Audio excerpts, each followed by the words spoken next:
This is the new Weight Watchers. It works for members like Jojo, who's learning simple, healthy habits, Sharia, who's making progress with meds, and Kim, who still gets to eat what she loves. For over 60 years, we've helped millions of members find what works for them. Now, it's your turn. Watch your life open up. Watch your story shift. Watch what you're capable of. Watch it work. Get started today at WeightWatchers.com. If you need something quick and convenient like my family does, my ultimate high-protein dinner hack is grabbing pre-marinated steak tips and making them extra crispy and charred in the air fryer, while the inside stays juicy and medium rare. I can't say enough about the convenience of Omaha Steaks. Thanks to them, I always have the highest quality proteins on hand. Enjoy exceptional flavor in the convenience of Omaha Steaks during their spring savings event. Omaha Steaks is your weeknight win. And right now, you can get the world's best everyday protein during their spring savings event. Go to omahasteaks.com for an extra $35 off when you use promo code YUM at checkout. That's omahasteaks.com. Terms apply. See site for details. Go to omahasteaks.com to shop their spring savings event and use promo code YUM at checkout for an extra $35 off. Minimum purchase may apply. Not all of our minisodes need to be from listeners. In fact, places or lesser-known cases can sometimes take us to dark realms. Hello everyone, and welcome to the finale for this season of Dark Realms.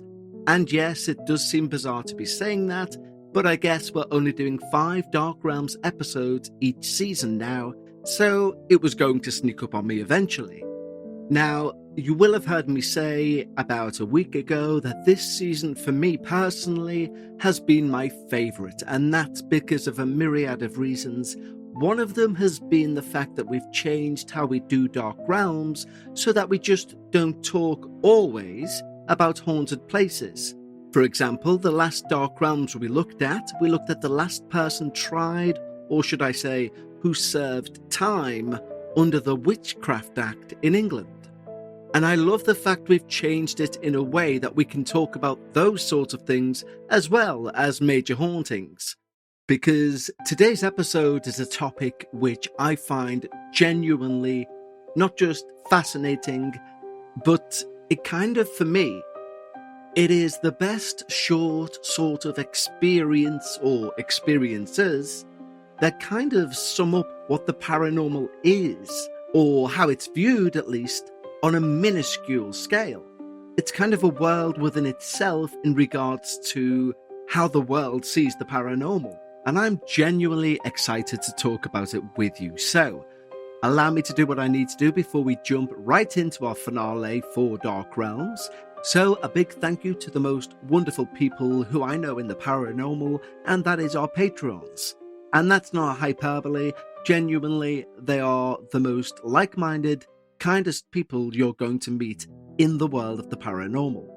We're giving a week trial away of our highest level on Patreon in the show notes, and not only will you get all of our episodes both ad-free and before anyone else, you can also get access to the entire back catalogue of the Patreon-only podcast, Dark Bites, coming in at nearly 200 hours of Patreon-only content. Not only that, but with our break and play coming up after this Friday's finale, there's going to be a good space of time where there is no Dark Paranormal. So, go to the show notes and click on the Patreon link, or go to patreon.com/The Dark Paranormal. Also in the show notes is a link to submit your experience, or you can go direct to thedarkparanormal.com/submit my experience, and you may well find yourself on next season's show. But right now, for our patrons, start your weekend as it's meant to begin, and for everyone else, start your week as it's meant to begin. And please take some time for yourself and join me as we discuss the one and only Scole Experiments. Now, I mentioned earlier how I found this rather serendipitous, that this has fell at the exact time we've been discussing why and how two people can look at the same thing, and one can see proof of the paranormal, and the other see proof, but proof of fraudulent claims. Now, you see, in the 90s, unbeknownst to them at the time, a small group of paranormal researchers in the small village of Scole in the UK, they were about to begin a series of experiments, which would etch them into the tapestry of both paranormal research and controversy. Shouts of belief via disbelief left the mouths of alleged skeptics, while shouts of fraud were levied by long-time believers. Now, personally, I'm a fan of professional wrestling. We know that's choreographed, but there is a saying within professional wrestling that what happens in the squared circle creates noise of agreement or noise of disagreement from the crowd. Ultimately, they're one and the same, as whether good or bad, noise proves investment. And there's nothing more damning of your in-ring action than a silent, ambivalent crowd. But one thing is certain. The questions thrown up by the experiments of the Scole group not only created noise, intrigue, and investment, but they also set about trying to answer the very questions they arose. Now, I want you to hold two ideas in your mind at the same time, because the Scole experiments only become properly unsettling when both ideas remain in place. The first is ordinary, even tender. People trying to turn grief and hope into something like proof. Not a comforting story, not a hymn, not a private sign, actual, tangible proof. The second is much colder. That proof is not a substance you can simply have. It's a relationship between what happened, the conditions under which it happened, and the limits on what anyone was allowed to check. And if those conditions are shaped in darkness, then the argument itself begins to live in the darkness. In the 1990s, at a séance circle operating in Scole in Norfolk, they reported an extraordinary range of psychic phenomena and spirit communication. Some investigators endorsed aspects of what they witnessed. However, other investigators would dispute the claims, especially because of limited controls and the long-standing problem of total darkness. And circling this whole story like a patient, dignified shadow is, of course, the Society for Psychical Research, founded in 1882 and built for the uncomfortable task of investigating human experiences that sit awkwardly against contemporary scientific models. So, when Scole drew the SPR in, sympathetic researchers, skeptical colleagues, arguments about what counts as evidence, it gave the whole thing something professionally useful and emotionally disturbing at the same time. It reminded everyone that the paranormal is not only a question about the world, it's also a question about how we decide what we are allowed to know. This story begins not in a haunted manner, but with organised intention. Robin and Sandra Foy moved to Scole in the early 1990s, and they hosted experimental sittings that, at first, produced very little. Then, in January 93, a larger group, initially 7 people, began operating under the new name, the New Spiritual Science Foundation, or very close variants of that name in the record. The key shift, according to their later accounts, came when Alan Bennett and Diana Bennett became the trance mediums. The reported phenomena was said to increase in earnest, especially from around October 93, and the core group continued until the circle dissolved in November 98. By 1996, members of the public were invited to attend for a £50 fee. An innocuous detail on paper, and yet one that changes the emotional temperature of the room. Paying to be present does not prove fraud, but it does not do the evidence any favours. It moves the séance from a private devotional experiment into a semi-public performance, however sincere the intentions of those involved were. Now, I'd like you to picture the venue as it's described in the more careful summaries. A cellar in the Foy's rented farmhouse, used for sittings in complete darkness. Roughly 17 by 12 feet, carpeted, with a large table in the middle and smaller tables holding crystal rocks and glass domes. The space also held luminous markers, hanging bells, microphone loops, audio equipment, and unopened film brought into the room.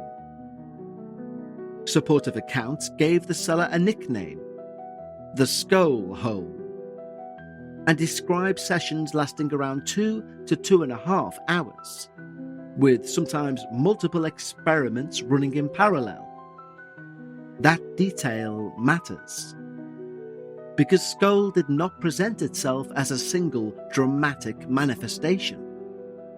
It presented itself as a workshop, a place where phenomena were meant to be produced repeatedly, recorded, and then carried out of the room as tangible traces. Here is some of what the Scole group claimed in broad categories: mobile lights, materialisations, psychical sensations, photographic and video anomalies, apports, which is objects appearing without an obvious source, auditory phenomena, and extended conversations with purported spirit and sometimes alien communicators via the mediums. These lights were not described as occasional glimmers, they were described as active presences. White lights, sometimes red or green, moved at speed or hovered in the pitch-black room. Sitters would report sensations as lights seemed to enter their bodies. The lights were said to energize crystals and the glass domes used during sessions. Materialisation claims also appear, sometimes framed in the vocabulary of older seance traditions and sometimes in a newer science-fictional register. Accounts describe visible forms from spirit persons, angels, or beings from far dimensions, with details ranging from robes brushing sitters' hands to faces that appear half-formed or distinctly non-human. But the Scole group leaned especially hard on a kind of evidence that seems, at first glance, easier to stabilize: film. The group emphasized photographic results from the beginning. They claimed that blank, unopened film taken into the sittings and later developed would contain meaningful images. In a striking institutional detail, Polaroid Corporation is said to have provided sponsorship in the form of film and equipment, and a variety of specific film types are mentioned in the record. The resulting images were variously described as inscriptions, foreign languages, diagrams, light anomalies, and X-ray-like forms. And yet the dark keeps returning. Despite investigators' requests, video was not routinely used until later, and even then, those results were not broadly available for general scrutiny. The apports are where Scole becomes almost theatrically gothic, because objects are stories you can hold. One early reported apport was a coin associated with Winston Churchill. But the most chilling item, for a class that has just discovered wartime mediumship and the state, is this. Amongst these alleged apports from fresh air was a fresh copy of the Daily Mail, dated April the 1st, 1944. The headline on the front reported the guilty verdict of Helen Duncan, the last woman to serve jail time under the Witchcraft Act.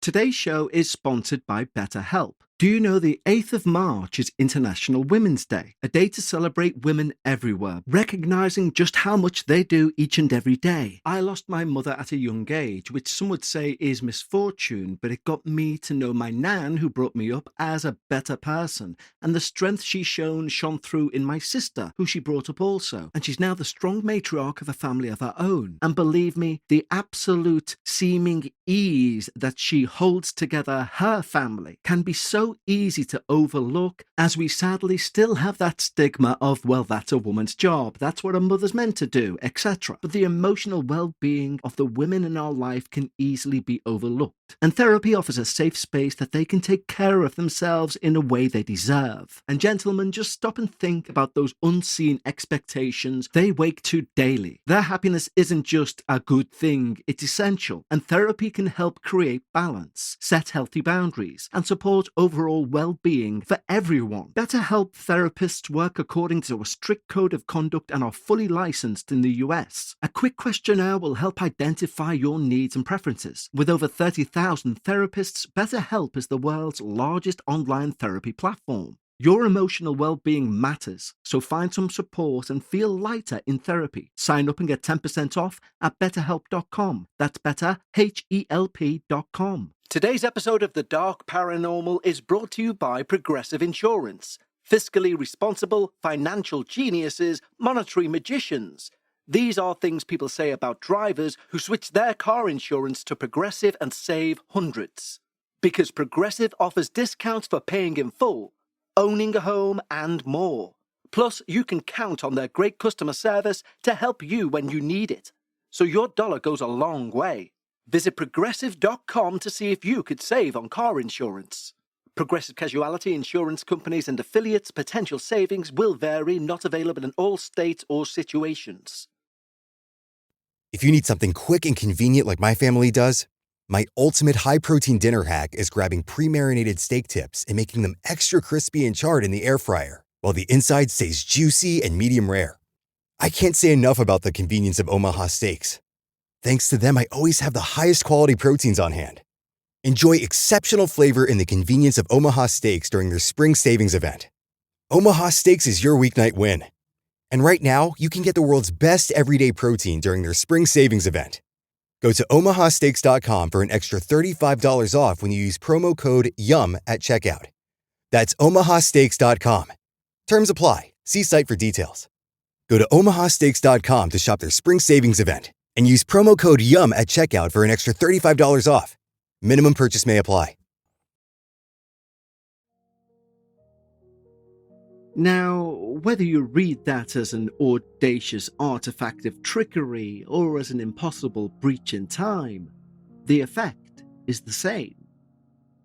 Because it stitches Scole to the old history of British spiritualism, like a cold thread, the past arriving with a flop on the table, not as memory, but as printed matter. The record is more complicated than embarrassment or triumph. What it shows again and again is the conflict between cooperation and control between the Scole Group and the SPR. In one close-up account, Montague Keane describes how the group's claims came to his attention in the mid-1990s, and how sittings with investigators began in October 95. Involving 6 group members and 3 investigators. He emphasizes that the investigators' aim was to obtain durable evidence that could be examined outside of the séance room, and that did not depend entirely on subjective impressions. He also describes practical controls that were, on paper, reassuring. The cellar could be searched before and after sittings. Participants would wear luminous wristbands so movement could be tracked. The room had a single door, and audio recordings and transcripts were made. And yet, in the same breath, the central frustration appears: the inability to introduce infrared cameras. Keane framed this as a serious and regrettable limitation, precisely because these tools are what modern researchers reach for, especially when darkness is part of a protocol. The SPR's summary appears to be slightly more neutral, and it aligns with that tension. It notes that, as doubts grew amongst the colleagues, the main investigators pressed for infrared photography, or at least more light, an increase in direct observability that would satisfy stronger expectations or scientific rigour.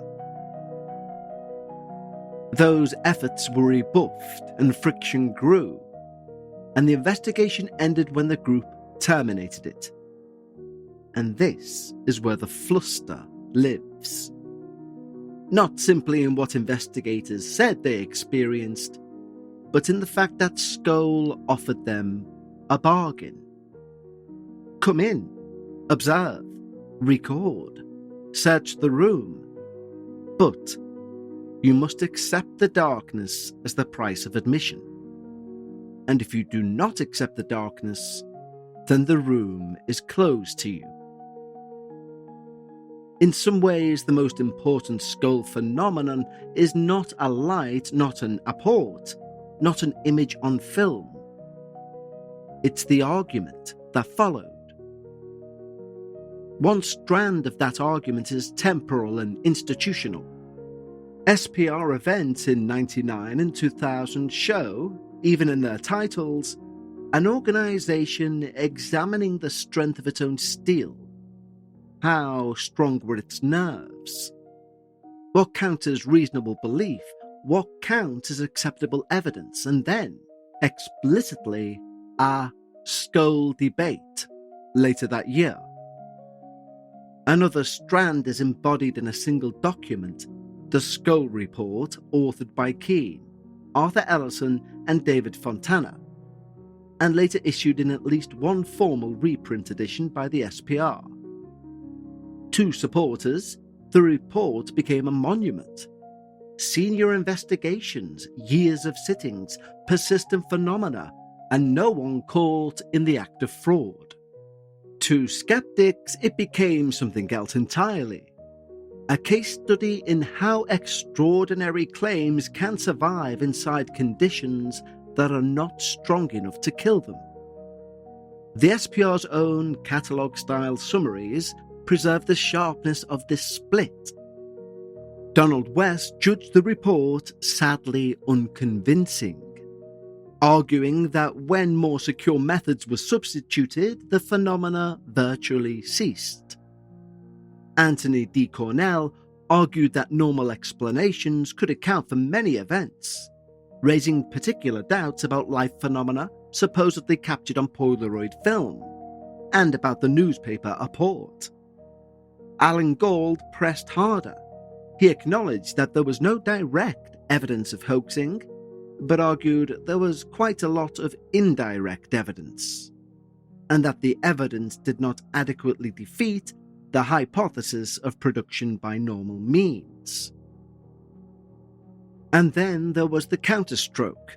Keane and Ellison replied that critics could not point to a single example of fraud or deception, and they resisted the idea that the conditions were especially favourable for trickery. Fontana, in turn, argued that the mere incompleteness of safeguards does not automatically annul the suggestion of paranormality, and pointed out almost grimly that real-world judgment, including law, constantly depends on assessment of motive, character, and evidence under uncertainty. In truth, the philosophical heartbeat of the fight is already sitting inside Scole's own argumentative machinery. That old question of what qualifies as a miracle, and what qualifies as evidence strong enough to force belief.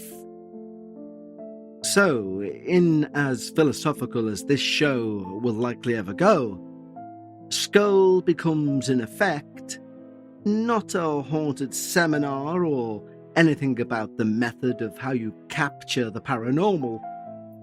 It's not, did it happen? It's more, what would it mean to know that it did happen? And as we all are, myself included, paranormal fans, I'll leave you with this.